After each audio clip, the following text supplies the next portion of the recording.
We'll hear argument next in Case 12-138, BG Group versus the Republic of Argentina. Mr. Goldstein. Mr. Chief Justice, may it please the Court, we ask you to resolve this case narrowly by reaffirming that an arbitrator rather than a court presumptively resolves a dispute over a precondition to arbitration. That holding would decide the question presented, resolve the circuit conflict, and govern 99% of the cases in the lower courts. Argentina wants you to decide a different issue. Its position in this court is that there is no arbitration agreement with my client in the first place, so it says a precondition to that non-existent agreement is irrelevant.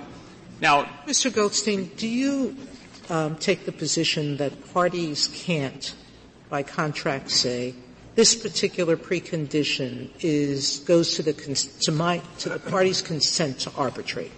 We do not take that position. If a party were to say that, as the governments in NAFTA have done, as the Solicitor General points out, is the language of the U.S.-South Korea bilateral investment treaty, unlike this one, we think it would be settled that a court would resolve a dispute over. All right. So if the issue is what did the parties, as I see it, what did the parties intend on this question, why isn't the first option's Howsam divide the one that we should follow in this setting? The Solicitor General is suggesting that we shouldn't follow that. We should give some sort of heightened deference to the foreign state, but I'm not sure why.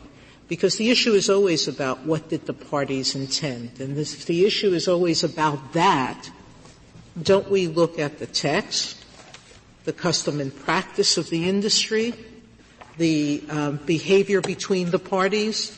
Don't we look at all of the factors we normally look at in deciding whether something goes to a substantive or procedural issue? Yes. So let me see if I can. So it's not that we hold absolutely that in every situation a precondition is subject to an arbitral decision. We look to the issue of consent, don't we? Well, a couple of things about that. You have held in Howsam that if there is a precondition to arbitration, it is presumptively decided by the arbitrators rather than the court. So that maybe that's why the government is saying we shouldn't treat it as a presumption. We should just treat it as. Right. Maybe I can help by locating the parties' different arguments in this case, because there are a lot of them. We have said, of course, that we think you should decide the question presented. Argentina wants you to go beyond the question presented. We can talk about whether that's appropriate.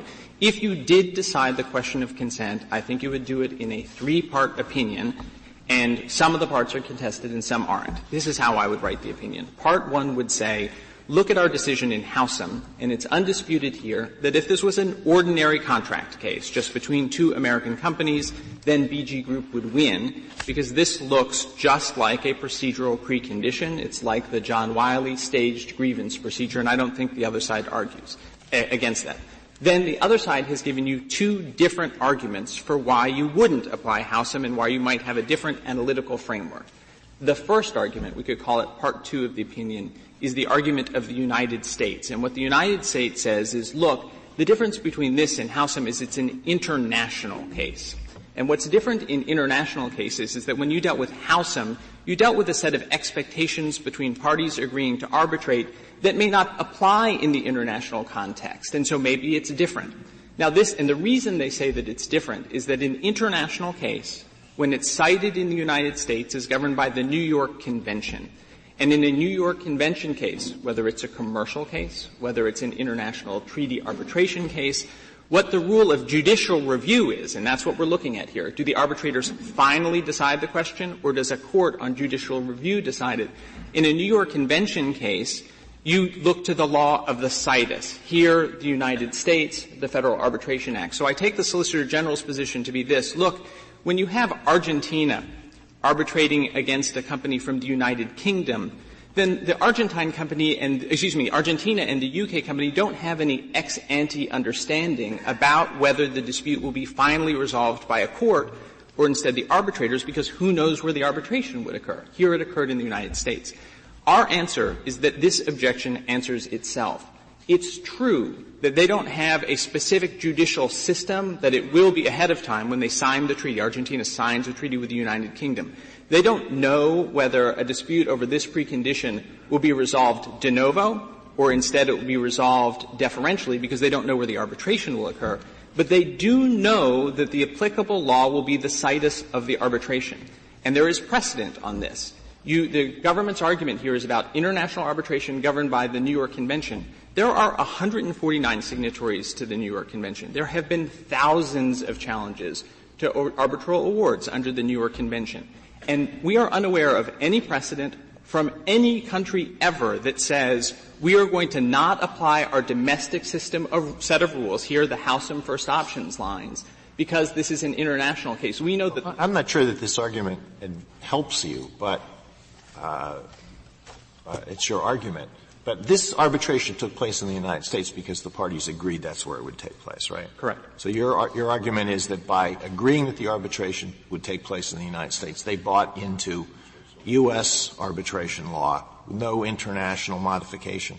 That's correct, and that is what has been true in every New York Convention case ever decided in the United States, and so far as we are aware, every case decided by every New York Convention signatory, because they are accepting a body of rules when you are trying to confirm or overturn the award. They agreed to put it here. That's how it works. See, I would have thought that there'd be an argument for saying that the first options principle shouldn't apply to to a bilateral investment treaty. The whole point of these treaties, as I understand it, is to take these disputes out of the courts because of distrust, at least of the courts of the country against which the claim is asserted, and put it in an international tribunal where some sort of standard international principles would apply. But that's not — you don't like that idea. No, that's part 3 of the opinion. I just haven't gotten there.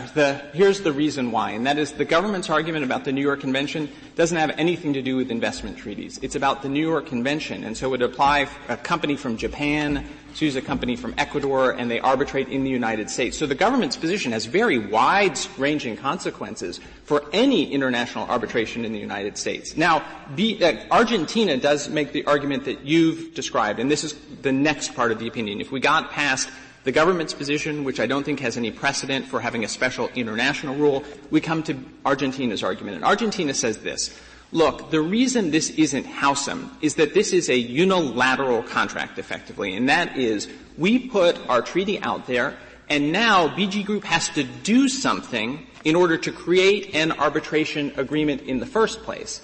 Because we don't have an arbitration agreement with them, we haven't consented to arbitration, then because of that, call it a precondition, call it whatever you want, because an arbitration agreement hasn't formed, the arbitrators have no power to decide anything, and therefore you can't defer to their judgment. We would never expect them to have the power to decide anything, Argentina says, because there's no arbitration agreement at all. So that's the next part of the opinion, and it will get to the points you raised, Justice Alito. Could I ask you just a practical question? Maybe the answer to this is obvious. Is it too late now for you to begin litigation in Argentina, wait 18 months, and then pursue arbitration? It is not. There is a principle of latches, but there is an equivalent principle of equitable tolling. So it's true that we could go there. I do think ultimately it's a point in our favor because it shows how pointless this exercise is. We'll recall, of course, that while we could file a claim in the Argentine courts, the Argentine courts, of course, would have the power to do nothing at all. They couldn't bind us. They couldn't bind Argentina. They wouldn't have to decide the case in the first place. And then we would be back here. And the question is, if you have a provision like that, which is effectively go wait in the Argentine courts, does anybody seriously think that that determines your consent to arbitrate when it is that act, going and sitting, can't have any effect on the case whatsoever? Do we really believe Well, that's not true. There are numerous statutory regimes where Congress has decided, for example, it's valuable to give people a period of time to negotiate or discuss before you can go into court. The EEOC and other sorts of things saying, let's everybody, step back. You have to negotiate for 6 months or you can't sue for another 8 months. And a lot of times nobody thinks that's going to change anything, but you can understand Argentina or any other country saying, look, before we're going to arbitrate, Try our courts. You may be surprised. Right. Right? We would be, but, Mr. Chief Justice, my point isn't that it's not important. I'll give them that it's important. They negotiated for it. My point is that whether it's important or not doesn't tell you if it's a procedural step or a substantive step in terms of their agreeing to arbitrate with us. So let me just make clear where we are. Suppose we, or at least I, were to conclude that the Court of Appeals was right, that there it is for the judicial branch to decide whether there's an arbitration agreement and a duty to arbitrate. Then I would further to conclude that given Argentina's position, they have waived the judicial requirement and that this arbitration should proceed. I can't reach that second question because it wasn't raised. Justice Kennedy, the way you would resolve that issue, I believe, is to get to Argentina's argument that it did not consent to arbitration, that there's no arbitration agreement in the first place. You would have to go outside the question presented to begin with. Remember, the question presented that you granted certiorari on to resolve a very distinct circuit conflict at the urging of the arbitration community was, what do we do if we have an arbitration agreement and this is a precondition to arbitration? If you were going to decide the antecedent question, the question before that, is there an arbitration agreement at all, which is my part 3, it's the argument that Argentina is raising in this court, then I think you have to carry it all the way through. Well, let me just put it, I think there is, this is a close case, I think there is substantial merit, that the United Kingdom court is correct, and that the Court of Appeals here is correct as to the authority of the court to decide the issue. I also think they're probably wrong on the merits, but I cannot reach that second question. It wasn't presented. Well, I agree with you, Justice Kennedy, that if you were asking me, did the D.C. Circuit correctly interpret the treaty and decide that I misunderstood you. You have asked me, look, I see the D.C. Circuit's decision, which is 3 sentences long on the question of whether they can invoke this waiting period, and I see the arbitrators, they're the experts, it's much more substantial. If you accept the United States' argument to remand this case, which neither of the parties think you should, then you could suggest to the D.C. Circuit it reopen it. But otherwise, I'm going to agree with you, Justice Kennedy. I'm a believer that you should stick with the question presented and the arguments that are properly presented to you. Let me try, then, to deal with your point about the United Kingdom Court and the point about how courts decide if there is an arbitration agreement. We actually agree that you are obviously a court. You need to decide if there's an arbitration agreement here. You do decide that de novo. The point that I want to get to in the part 3 of an opinion that I'm imagining is that there clearly is an arbitration agreement here. And I'm going to come to that in 1 second. I would just bracket the point about the United Kingdom. Remember that, as I said with the New York Convention, the United Kingdom has one system for reviewing arbitral awards. Switzerland has another. We have another one. What you need to look to, I think, is your own body of law, because each one of those systems is because of not some great principle. Mr. Goldstein, you have given us 3 parts for an opinion. Is it your position, essentially, that under this bilateral agreement, the case is to be decided by an arbitrator, not by a court in Argentina or the United States? And so the question is when that an arbitrator will decide the case. And so the question of when doesn't say whether there's an agreement or not. It just says you sued too early, you started too early. Is that your essential position, that this bilateral agreement says arbitration is the way this dispute gets decided, and everything on the way to that is what you call a preliminary question? But essentially the parties have agreed that their disputes will be solved by arbitration. Yes, and can I maybe take you to the treaty itself and explain what I think are the questions for courts and what I think are the questions for the arbitrators, because I actually think it's pretty clear from the treaty. It's in our blue brief in the appendix. But, Justice Ginsburg, the answer to your question is yes, and I'll explain how that plays out under the treaty. So this is the agreement that Argentina made with the United Kingdom, and the dispute resolution provision starts at page 8A. It's Article 8. Now, there are 3 conditions in this agreement on Argentina's consent to arbitrate. It does have to agree, and we had to do something. We had to invest. And those 3 conditions are set out in the first sentence of the dispute resolution provision. It says, and I am now in Article 8, Roman 1, disputes with regard to an investment. So this arbitration provision is only going to apply to an investment, which is a defined term under the treaty, which arise within the terms of the agreement. So it has to be a treaty claim between an investor of one contracting party and the other contracting party. And so that is, it has to be a UK investor suing an seeking to arbitrate against an Argentine company. And those are, if those things aren't true, there's no arbitration agreement. Now, that language that I just read to you is from the local litigation provision, and then the treaty says the exact same body of disputes are eligible substantively for arbitration. That's what it seems to me. This is a difficulty for you. The structure of the treaty, I mean, if you just end it after 1, nobody would say, oh, well, they must be contemplating arbitration, or arbitration is in the background.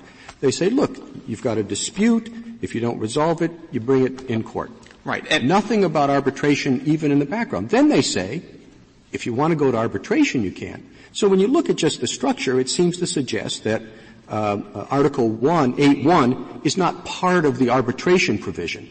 It stands there and say this is what you do, and then the arbitration kicks in later. I'll agree with that, but I just don't think you can ignore the rest of it. And so let me explain why that's true. So as I said, those 3 conditions apply to the arbitration provision. So I'm at the top of 9A.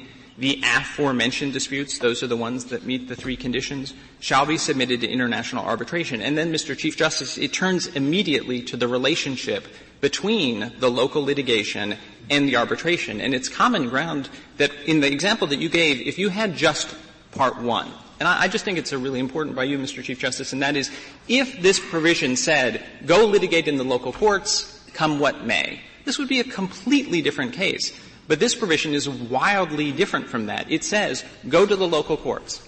Whatever they do, it makes no difference. It cannot stop the case. It can't change the issues that will be arbitrated. It can't have any effect on the arbitrator's decisions. It is exactly like a waiting period, which exists in every international Your argument would be better there if this was Article 8, arbitration of disputes, or, parties can arbitrate, but first they must do this. No, it just says, settlement of disputes. The first thing is you can go to court here. Okay. Second thing is if you want to arbitrate, you do this. Okay, Mr. Chief Justice, but then I would just take you to the next page, sub 4, and we understand what the answer to that ambiguity perhaps is. The last sentence is, the arbitration decision shall be final and binding on both parties. That is the only body under this treaty that can issue a decision that decides the parties' dispute. It's only the arbitrators. Now, if you want to accept the invitation to arbitrate that is in 8.2. If you don't, if you go to 8.1, which doesn't say anything, then presumably the decision of the tribunal will be binding. Fair enough, no, that's not quite right, Mr. Chief Justice, because remember, imagine that we went to the Argentine courts, and for the first time ever, we won. And so that an Argentine court told the Argentine state, we actually think you should pay this company $200 million. What would happen then is that Argentina can take the question to arbitration. Nothing about the local court's decision binds anyone. There is never a point at which you can say that the investor will abide by or be bound by a decision of an Argentine court under the system. That's what's so unusual about it. Perhaps I can explain why it's there, because it is odd, I will tell you. And I will tell you that in deciding this question that Argentina is adding to the case, in the context of this local litigation provision, it is a very strange vehicle to do that. There are only 1% of bilateral investment treaties have this provision. It's a historic remnant. It is in the first 15 bilateral investment treaties that Argentina agreed to. It's in 9 of them. In the subsequent 40 of them, it doesn't appear at all. Again, a good example of how it isn't really a condition on their consent. And it is a remnant of an era of espousal. It used to be the case before these treaties that an investor in BG's position would have to go to the Argentine courts. And when Argentina first created the investment treaties, it kind of liked the idea that you had to spend some time in the courts, but no one would agree to the treaty. This is Justice Alito's question earlier. No one would ever agree to these treaties if they didn't know that the decision maker would be the neutral expert arbitrators. And so it just has this you have to wait in court feel to it. But it is absolutely critical that we look at the substance of the provision. It's very much, Mr. Chief Justice, like the John Wiley case, which was structured 1, you will have step 1 of our grievance process, step 2, within 5 days you have to go to our next step of the grievance process, step 3, then you can go on to arbitration. It could have stopped theoretically at any of those. If you had given up at step 1 or 2, you would well have been bound by it. But the question you were being asked here, if we could just return to you're trying to decide this de novo or instead defer to the arbitrator's interpretation of whether this litigation provision is binding, is fundamentally, when Argentina went into this treaty, did it think that the arbitrators were going to resolve the disputes? Right? Did it expect, it's a question of consent, Justice Sotomayor, did it expect that the answers to these questions would come from the arbitrators or instead the courts? And when we are talking about the process for getting it going, Justice Ginsburg talked about the timing. Do you have to do this for 18 months? There's another provision here about 3 months. The natural understanding is that there is an arbitration agreement. Argentina knew that it could only get this treaty if there was a guarantee to the investors that they would be able to arbitrate, and so expects the arbitrators to decide this. Imagine Argentina's world, if you will. Argentina's world is that every timing question, whether something has to be filed on blue paper, I have no idea what the line they want to draw is. Every procedural step is instead a condition on its consent to arbitrate. And that doesn't seem to make any sense at all. There have to be procedural prerequisites. And Argentina would recharacterize this as I said, a unilateral agreement. So it's like Argentina says, posts a sign on a pole and says, if you pay me if you find my dog, I'll give you $100. And so you have to perform an act. And it says, we have to perform an act here. We have to go to the local courts, or otherwise there's no agreement at all. Well, a few things about that. Arbitration is not a dog. And Article 8, if we just go back to page 8A, does not require us to submit it to the local courts at all. This can't be a step that we're required to take because we're not required to take it. If I could just take you to the last 2 lines of it. It shall be submitted at the request of one of the parties to the dispute. Argentina was just as entitled as us to put this into the local courts as we were. It can't have been an expectation that we had to do something before it would consent to arbitration. And so I do think that this is just on all fours with John Wiley for that reason.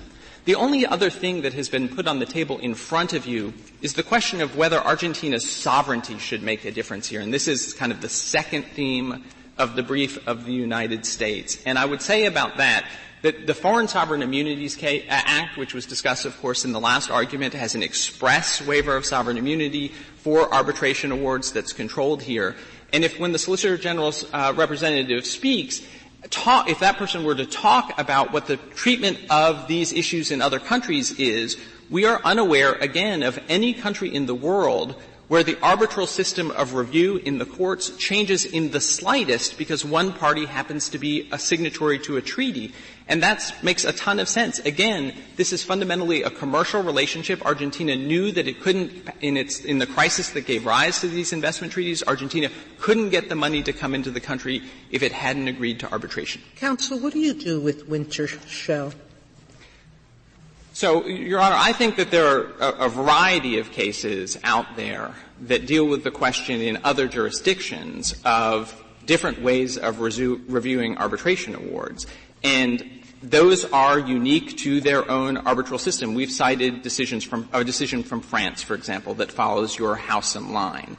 The important point I would make is that when the other side points to decisions in which a court reviews de novo a jurisdictional ruling of an arbitral tribunal, none of those decisions are unique in any way to the fact that it was an international arbitration or an international treaty arbitration. Their international rule, the UK rule, the rule in lots of other countries, is simply about arbitration. The reason that the other side can say that this case might well be reviewed de novo in the United Kingdom, for example, is that the jurisdictional decision in essentially every arbitration of any kind in the United Kingdom will be reviewed de novo. They just have a different approach to these questions. Isn't that the same thing in France, which is supposed to be a popular place for international arbitration, that in the first instance the arbitrator decides, but ultimately the court can review everything?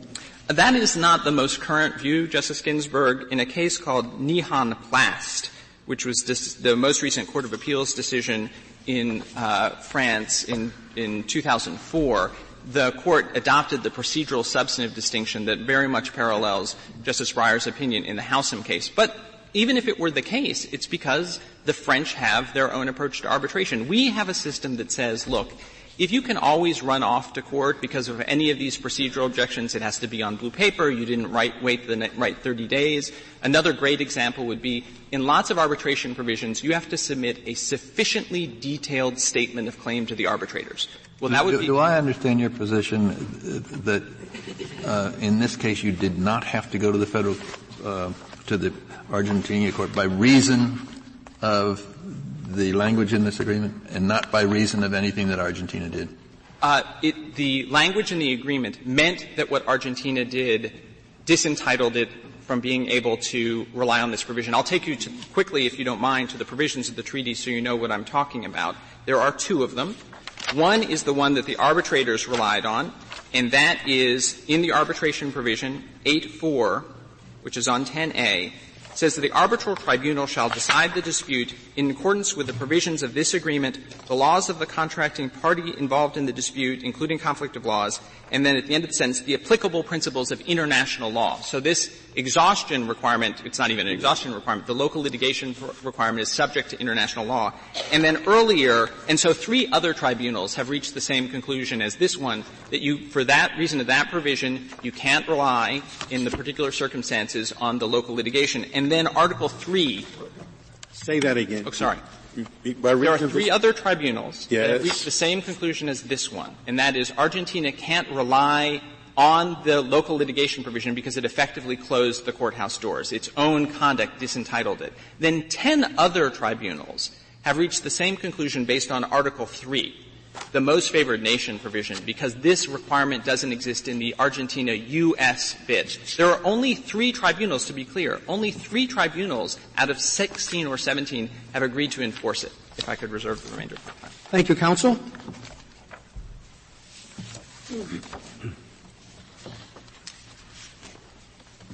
Ms. Anders?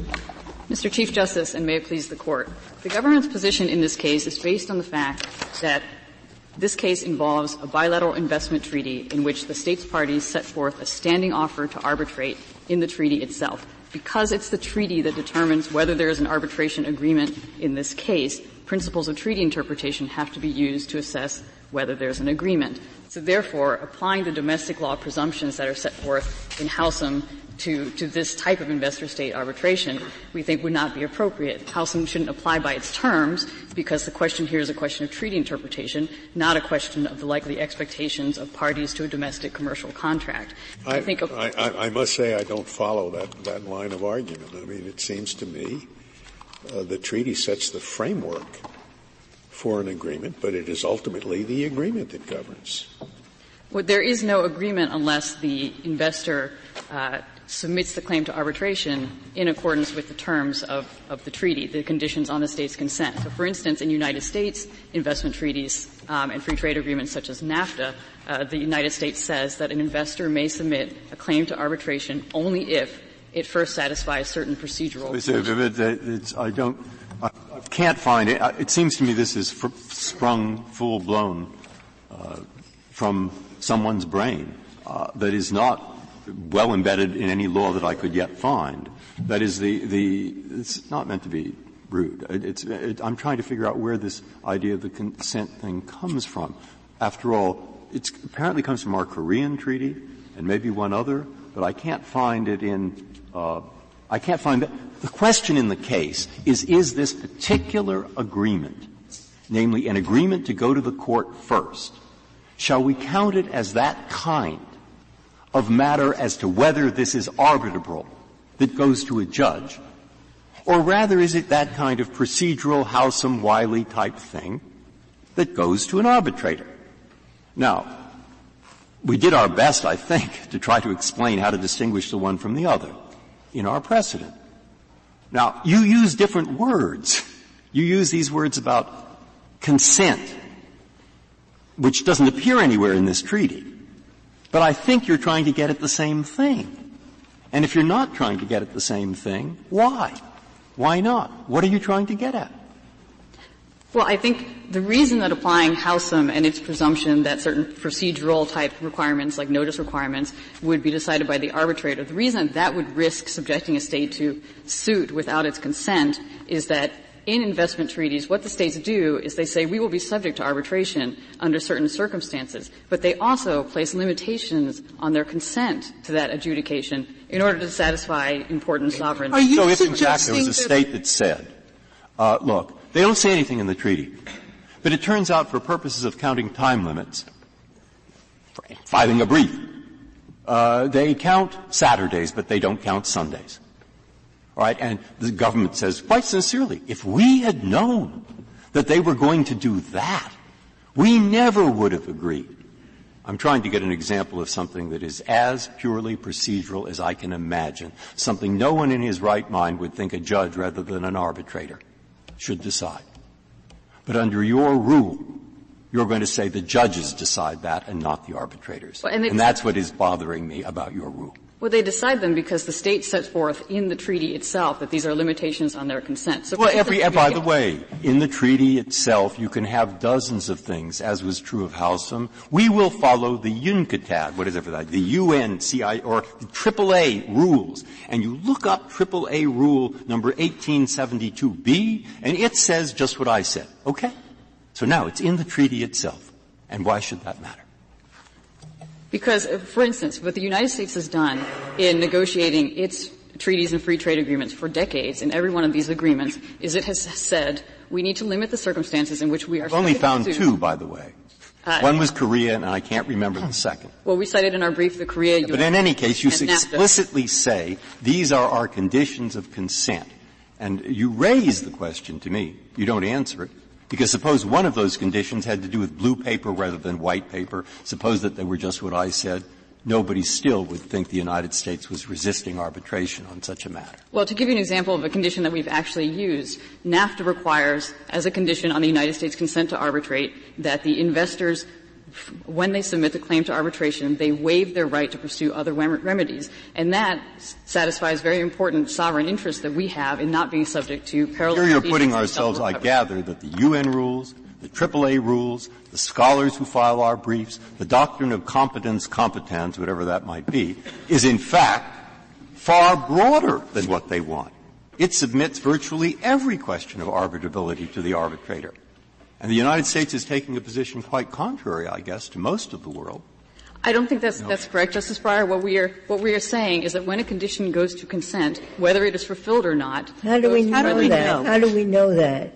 The question is this litigation preliminary going to the Argentinian court?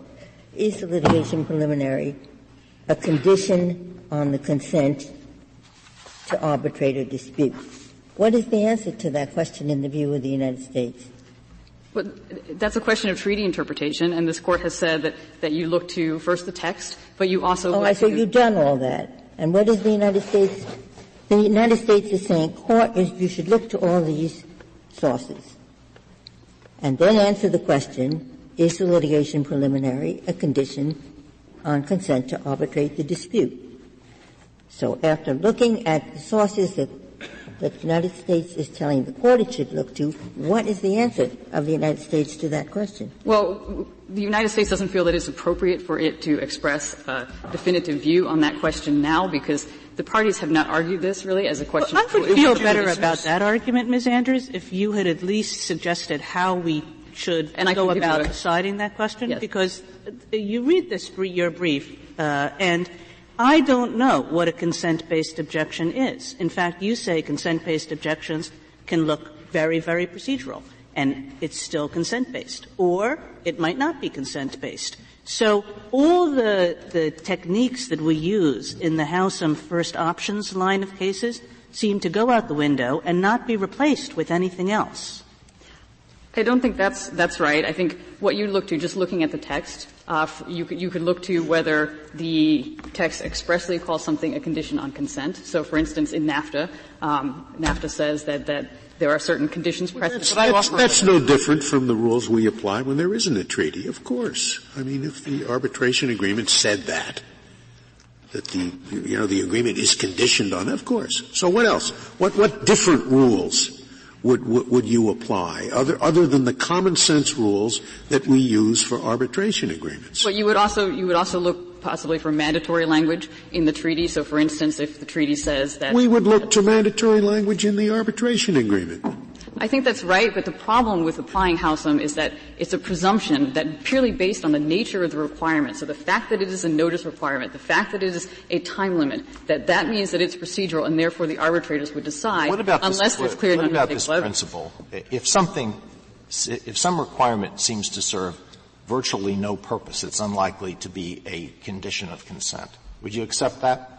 No, I think that would be grafting on a default term onto the treaty that may not reflect the treaty party's intent. I think when states negotiate for these conditions on consent, what they are looking to there's nothing in the treaty that talks about consent at all. So we have to decide whether some requirement is a consent, is something on which consent is conditioned, or is it's just a procedural requirement that would be decided by an arbitrator. Would you disagree with the proposition that if something really is trivial, doesn't seem to accomplish much of anything, it's a historical vestige, it's unlikely to be a condition of consent? I think that one of the things the Court could look to is the nature of the requirement. So does it serve sovereign functions? But I think in doing that analysis, it's important to look to what the State says are the functions that its requirements are serving. So, for instance, our notice requirements in our treaties, they serve the purpose of giving us advance notice of particular claims and time to correct problems that may have been caused, that we can correct and therefore avoid arbitration to begin with. So I think you would look to the nature of the requirement,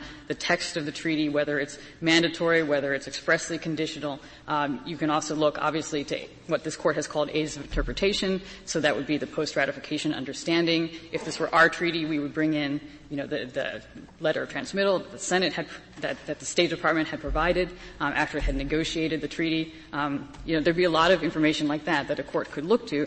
And I think, as the Court noted in the Sumitomo case, you can have similar language in similar treaties that have different meaning because there's different negotiating history, or the aids to interpretation point different ways. So our point here is that it's a matter of treaty interpretation and that you simply have to look to the text. What's wrong with the Howsam thing? I'm being a little defensive here, but I didn't think there was the presumption you're talking about. I thought it said there's a presumption about that procedural rule, and I thought important language was the language that the Court has found the phrase, i.e. for the judge, applicable in the narrow circumstance where contracting parties would likely have expected a court to have decided the gateway matter. Now that, it seems to me, a little bit easier to work with than this notion of whether a state gave consent or didn't give consent, where it doesn't mention in the treaty. Yeah, I'd like to. Briefly. Thank you. I think in the treaty context, the states' parties are not agreeing, and they don't have expectations with respect to the allocation of authority between the court and the arbitrator. What they do agree to are conditions on consent that limit the terms on which the state may be subject to arbitration at all. I see. Thank you, counsel. Mr. Chief Justice, and may it please the Court. This is a contract formation case, and it's a case that's decided properly by the court below whether you apply first options or whether you apply treaty principles. They get you to the same. May I ask you preliminarily, on your view, what happens next?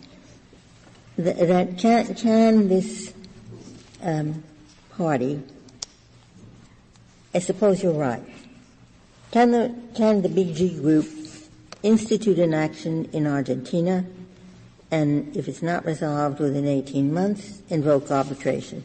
Absolutely yes, and my friend conceded that. And if it is resolved, but not to BG's liking, then there too, BG can invoke arbitration. That's absolutely correct, Your Honor. Well, doesn't that mean that the treaty partners agreed that only an arbitration panel can conclusively resolve this dispute? What the treaty partners agreed here, Justice Ginsburg, was a condition, a precondition, on their respectively derogating from their sovereignty. Absent the bilateral investment treaty, there is no basis on which an investor could ever compel one of these states to arbitrate its claims, and its only remedy would lie in the courts of that state. I don't get your answer to my question. Am I wrong in thinking that under this treaty, the ultimate decision maker is the arbitrator? There is no provision for the court to be the ultimate arbiter of the controversy? It depends on the issue. The arbitrator will decide the merits, assuming the offer to arbitrate has been accepted according to its terms, which was never done here.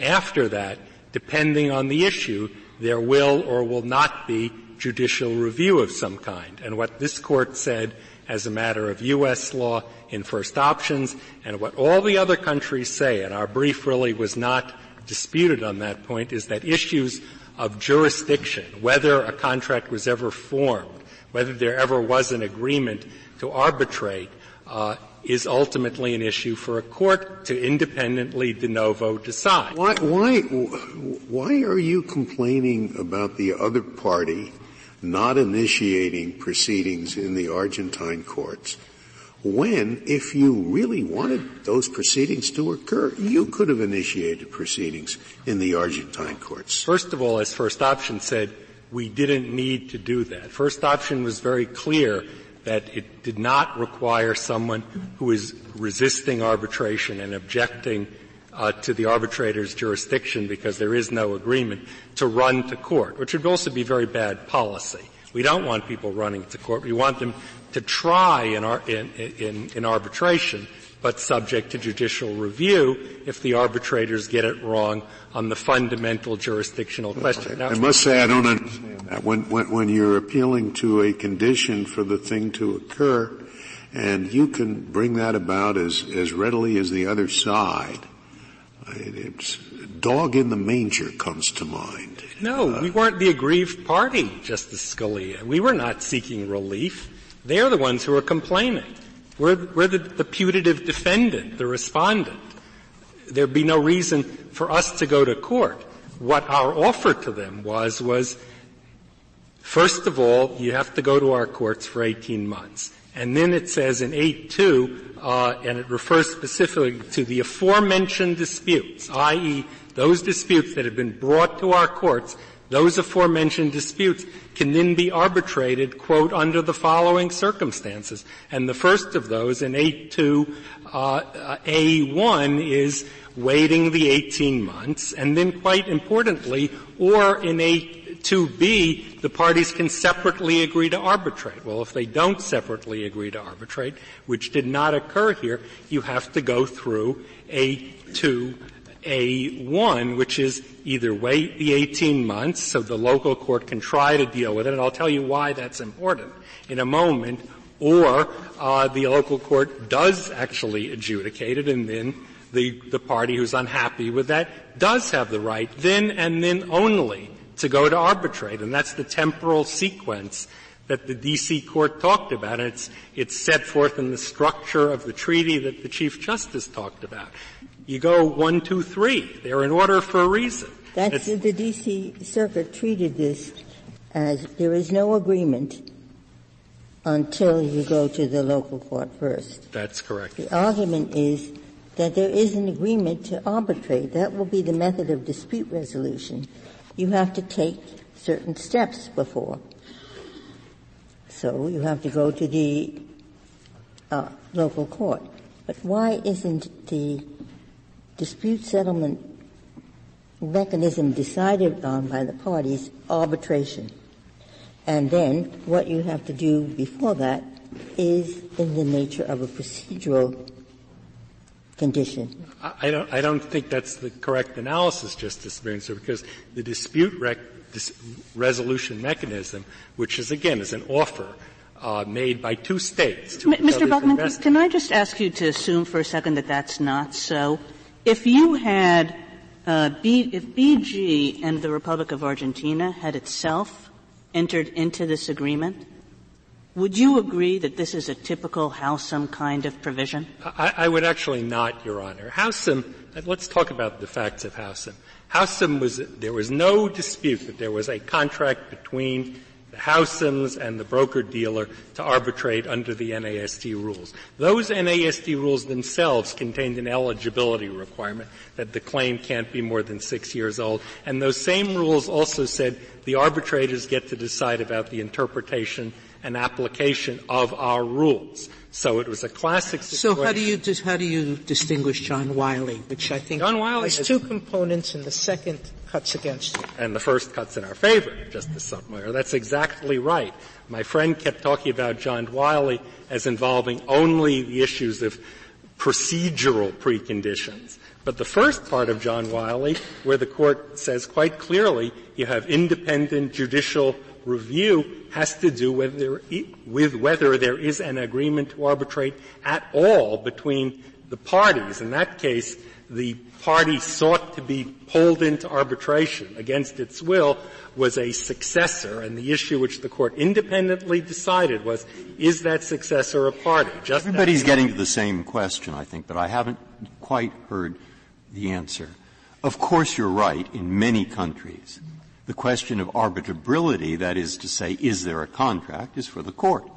In an investment treaty, I can find a lot of authority that says whether this counts as an investment is a matter for the Court. But the question in front of us, is this that kind of decision?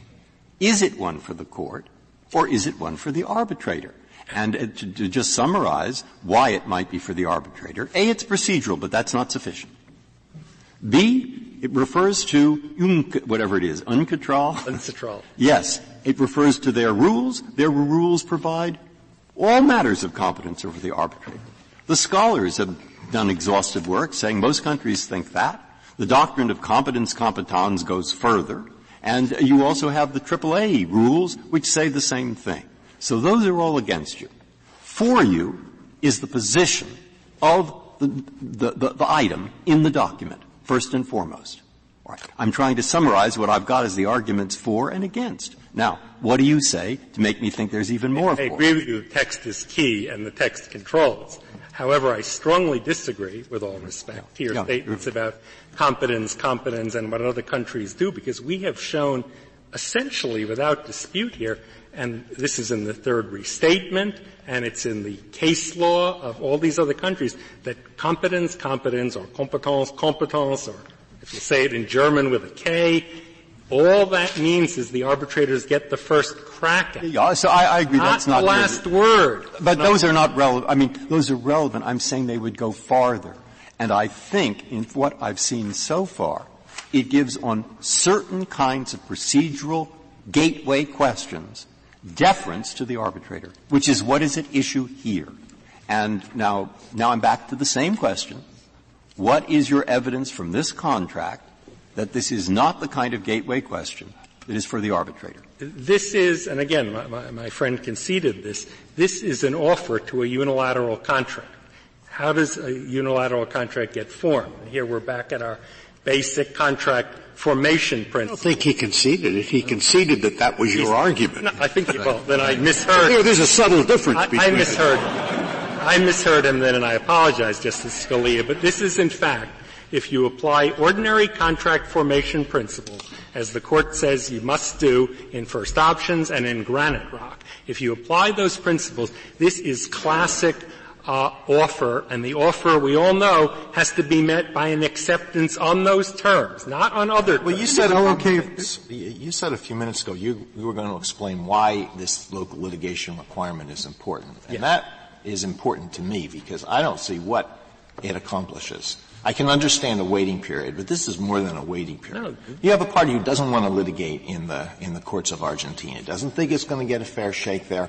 What is the point of requiring this? Now, I understand it's a requirement, but if it's not very important, if it isn't going to achieve anything, that seems to me to weigh against the conclusion that it is a condition of consent. It is very important. First of all, as a factual matter, this type of requirement appears in about 8% of bits, and it is most prevalent in UK bits. So this is not some weird Argentine thing. The UK thinks this is important. Why? A number of reasons. First of all, a lot of these investment disputes, in fact, the vast majority involve challenge to some local law, some local regulation, and you want to have the local court have the first look at construing that. Just as you would construe a statute before you reach the constitutional question, the local court can illuminate the dispute, the investment treaty dispute, by saying, what does our law actually mean? Is our law legal? under our Constitution. That's one thing. That's very important. Just it can narrow before the time expires. But I don't understand. I don't know what the procedure is in Argentina. Let's assume their civil procedure is like ours. So you say they have to file a complaint. All right, they file a one-page complaint. They do the minimal necessary to keep the case alive in court. Maybe they don't even do that because they don't care. They don't want the thing to be decided. All they're doing is running out the 18 months. What is achieved by that? Well, but that's their choice, which they in fact made here, not to avail themselves of the procedure. Let's say they avail themselves of the procedure in only the most perfunctory way, so as to satisfy the 18-month requirement. Why should my client be punished because they don't diligently pursue a requirement of our offer? They say, actually, in their brief, in one sentence, we accepted the offer, and then the next sentence virtually they say we elected not to follow. Could you finish your answer? You're not answering my question. What is if they do not litigate the matter in such a way as to get a decision on any of these local law issues? They just keep it alive perfunctorily for 18 months. What is achieved by that? Well, they've complied with it, but more importantly, it's what could be achieved if they sort of wanted to achieve something, which is, as I said before, constructions of local law that would bear on the investment dispute. That's important. Narrowing issues, making determinations which are not binding, but which are nonetheless perhaps instructive and helpful to the arbitrators. That's another issue. Settlement is another issue. We talked about waiting. We have EEOC. You first have to go to the commission because the dispute sometimes gets settled. If it doesn't get settled, as I say, it can be narrowed. All kinds of things that would be helpful to an ultimate arbitration. They could win, by the way. Mr. Blackman, could you sort of indulge an assumption for me? And the assumption is that if this provision were in an agreement between two parties, we would treat it as a Howsam-John Wiley kind of provision. In other words, we would say that this is just a procedural rule. That's the side of the line it falls on. So my question to you is, why should this be any different? You're treating yourself as though you never made an agreement. But in fact, you did make an important agreement. You made an agreement with the UK, the entire point and purpose of which was to allow UK citizens to bring certain kinds of disputes before an arbitrator. So once we have a UK citizen with the right kind of dispute, it seems to me you're just in the position of any other person who's agreed to this provision. And in my assumption, if it's a John Wiley type provision, it should go to an arbitrator. I have a number of responses to that, Justice Kagan. First of all, I don't think it is just a John Wiley sort of. I know, but I said just assume that for me. And tell me why you are in a position where some other result should go into effect. Well, it's kind of assuming the conclusion. If this is just John Wiley, that's a hard case for us. But the structure of the treaty, with all respect, demonstrates it's not. And that would be true even if this was, in fact, a contract between us and BG. If we had a contract with BG that says you have to sue us first, okay, and then after 18 months you can arbitrate with us, I don't think we would just assume that that translates into you have to arbitrate with us. They're really suggesting here, Justice Kagan, that this elaborate provision boils down to Argentina promises to arbitrate all investment disputes with BG. Well, so the problem is Please. You're confused. It's a point on which I'm regularly confused. You just said if we had this provision in a contract with a private contract, it said you must sue us, and then, but there you have already a formed separate agreement to arbitrate. And it seems to me clear that those, whether you call them preconditions or whatever, that the argument that that's for the arbitrator to decide, they may well decide that, you didn't comply, so you don't get to arbitrate. But it seems to me typically under first options in Howsam, that is for the arbitrator. Now, what makes it distinct in your case? What is it? Just the order that they're in, or what? Well, or is it something special about a sovereign's agreement? It's kind of all of the above. It's the text, the fact that it is in fact an offer by a sovereign rather than a originally bilateral agreement with the private party. But it's also, and this is much of what the case hinges on, is this an issue of contract formation? If it's an offer, it has to be accepted on its terms. And those are formation issues that are just it all gets down to construing an existing agreement. It all gets down to the question, how do we tell, the contract formation from the blue paper, right? I mean, if it says, we agree to arbitrate and we do these rules, and those rules say you have to have on blue paper, and it's not on blue paper, they said, we didn't agree to have it not on blue paper. How do we distinguish between those two scenarios? I think you have to kind of look at the language. And here, with all respect, it was clear to the circuit, we think it's clear, that the consent, which remember, absent which there would be no arbitration. This is a sovereign, going back to sovereign immunity in our earlier case, where consent is expressly put. The word consent is not used, but the clear language of the text and the implications to be drawn from it clearly show that the sovereign is not willing to arbitrate absent the 18 months recourse to its courts. You should view that as a condition precedent to a unilateral contract that must be accepted by action. And the action is to bring the suit in the local court and wait 18 months. An analogy which may not be helpful, but I thought of it, so I'll give it to you. If I'm looking for someone to paint my house, and I make an offer to him, I say, I'll hire you to do it if you post a bond. That's an offer to a unilateral contract. He has to post the bond. He can't say, I really don't like the bond, or you want a $20,000 bond, which is in my offer, but I'll give you 10. Now we have a contract. But let's assume we now make the contract, and I have progress payments in the contract. Now we have a signed agreement between us that says I'll pay you, $10,000 per floor. That's the kind of condition precedent within the contract that Howsam perhaps addresses. But the first one is the formation issue that First Options addresses. Did the Kaplans ever make a contract? What would happen in this case if there was a judge's strike, so none of the courts were operating in Argentina? What would happen then? Well, all you have to do is actually file. So even if the courts weren't operating, which is an extreme hypothetical, all you need to do is file and wait the 18 months. No, but the clerk's office is closed. Yeah. Clerk's office is closed, too.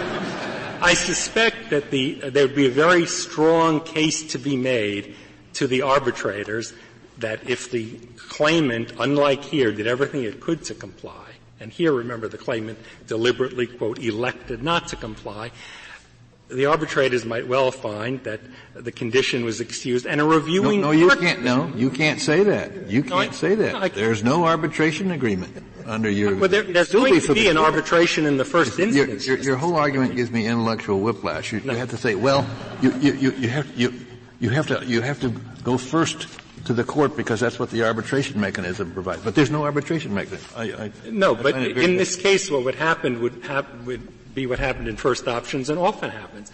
One party invokes arbitration. The other party says, I never agreed to arbitrate with you. It would be very imprudent for the defendant in that case to do nothing and default, and you said in First Options specifically you don't need to do that.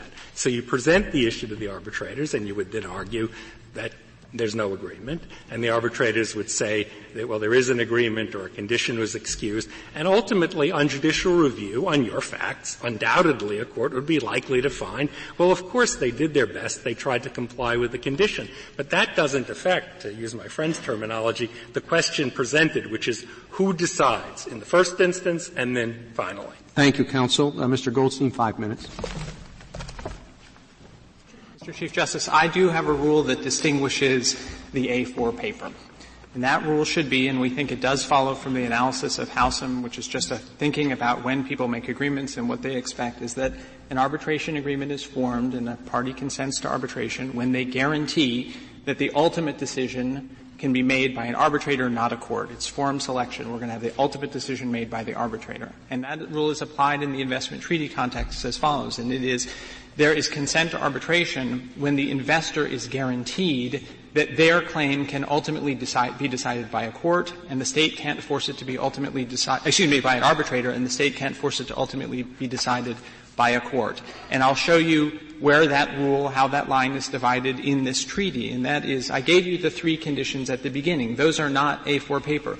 You have to be a UK investor. You have to have a treaty claim. You have to be suing another party to the treaty. And if those aren't true, then there is no arbitration agreement, and Argentina has every reason to say, I have no idea why these arbitrators are here. This person's from Ecuador, not from the United Kingdom. But on the other things, at that point, once we are a UK investor and we've invested in Argentina, that's the performance that's required. Once we did that, then we're protected by Article 8, the dispute resolution provision. And you look at Article 8 and you say, okay, does that guarantee that you have the right to ultimately have it decided by the arbitrators, or can Argentina actually insist that it will be ultimately decided by a court? And it's the former. We made clear, I think, and nobody disagrees, that they can't force us to go into court and wait for that ruling, take that ruling in any way, shape, or form. Now, my friend says that, look, this is like a unilateral agreement. And this is like where I say, I'll hire you to paint my house if you post a bond. Well, that's a terrible argument for them, because this treaty reads as if he was saying, I'll let you paint my house if you post a bond or I post a bond. Because remember, the thing they want us to perform on supposedly is something they can do too. Who ever heard of a unilateral agreement that was conditioned on either party doing something? There's nothing they're waiting for us to do. They say that only the complaining party can bring a lawsuit. Evidently, they have no declaratory judgment procedure in Argentina. That I don't believe that's correct, Justice Scalia. I was going to ask him that. I see. I believe the answer, when this was put to them, his answer to your question was, I just don't have to do that. His view was, and it's a perfectly fine position to take, and that is, he's not going to help me win my case. Fine. But it does describe whether this is a condition on his consent, that he could do it too. And if he could do it too, it can't be something he's waiting for me to perform at all. I would also say that on this question of whether it has any value, all that you got, Justice Alito, was that if I were to pursue the case in the Argentine courts, maybe something would happen. We might learn a little about Argentine law. First things first, I don't have to pursue it. Remember, his whole point is, when asked if the courts were closed, is I just have to put the piece of paper down. So if this were a treaty provision that actually involved litigation, involved exhaustion of remedies, where we might learn something, that might be a different case. But this is a waiting period in an Argentine court. And remember as well, these are treaty claims, and it is perfectly clear and undisputed that the local court, even if it decided the treaty claims, their ruling would not bind the arbitrators. And so he says, well, hey, we might win. I'm not so sure you don't have to do anything. You can just submit the paper. It says you have to submit it to the decision of the competent tribunal. And if the submission requires, okay, now you have to file your brief, and you say, I'm not going to, I'm not sure that you've submitted it to the tribunal for its decision. Well, Mr. Chief Justice, I will then say that's a possible argument. But let's figure out who we would ordinarily expect to figure that out. This is a treaty provision. It's the experts involved in treaty interpretation are the three neutral arbitrators who really do this every day. It's what they do. They have enormous expertise in interpreting treaties. And so you might say, and it would be a perfectly valid interpretation, well, maybe submitting it to the local court requires some activity. But do we really expect, when the UK and Argentina entered this treaty, that it would actually be the Supreme Court of the United States that would be deciding that question, or instead the arbitrators? And if you believe it's the arbitrators, then we win, because it's the kind of procedural question that we put to them purposefully. That seems to me to be totally circular in begging the question. I don't know that a sovereign would be anxious to submit its sovereignty to three international law experts. And surely they wouldn't, Mr. Chief Justice, but that's the point of the treaty. Remember, my friend said, look, if it weren't for this treaty, we could never sue them. That's the reason there's the treaty, because if there wasn't the treaty and we couldn't get relief from them, we would have never invested.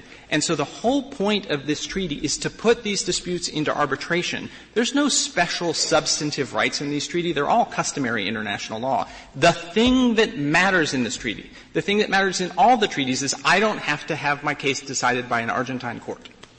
Thank you, counsel. The case is submitted.